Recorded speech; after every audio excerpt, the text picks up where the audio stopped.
पाकिस्तान के fast bowler Shaheen Shah Afridi Sri Lanka के खिलाफ टेस्ट सीरीज में शिरकत नहीं करेंगे। शाहीन अफरीदी वर्ल्ड कप के पेश नज़र टेस्ट टीम से फिलहाल ब्रेक लेंगे। पाकिस्तान और श्रीलंका के दरमियान 2 टेस्ट मैचेस खेले जाएंगे, जो कि आईसीसी टेस्ट चैंपियनशिप का हिस्सा हैं। ज़राए के मुताबिक टेस्ट सीरीज जुलाई में होगी, जिसके शेड्यूल का श्रीलंका क्रिकेट जल्द ऐलान करेगा। ख्याल रहे कि शाहीन अफरीदी गुज़िश्ता बरस दौरा श्रीलंका के दौरान फील्डिंग करते हुए जख्मी हो गए थे। फास्ट बॉलर शाहीन अफरीदी ने गुज़िश्ता बरस जुलाई में श्रीलंका के खिलाफ अपना आखिरी टेस्ट मैच खेला था।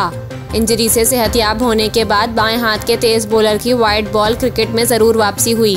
अलबत्ता उन्होंने होम ग्राउंड पर इंग्लैंड और न्यूजीलैंड के खिलाफ टेस्ट सीरीज में हिस्सा नहीं लिया था। वाज़ेह रहे कि शाहीन शाह अफरीदी इन दिनों इंग्लैंड में T20 लीग T20 ब्लास्ट में नॉटिंघमशायर की नुमाइंदगी कर रहे हैं, जिसमें न सिर्फ बॉलर की गेंदबाजी के चर्चे हुए बल्कि शायकीन इनकी बैटिंग से भी काफ़ी महसूस हुए।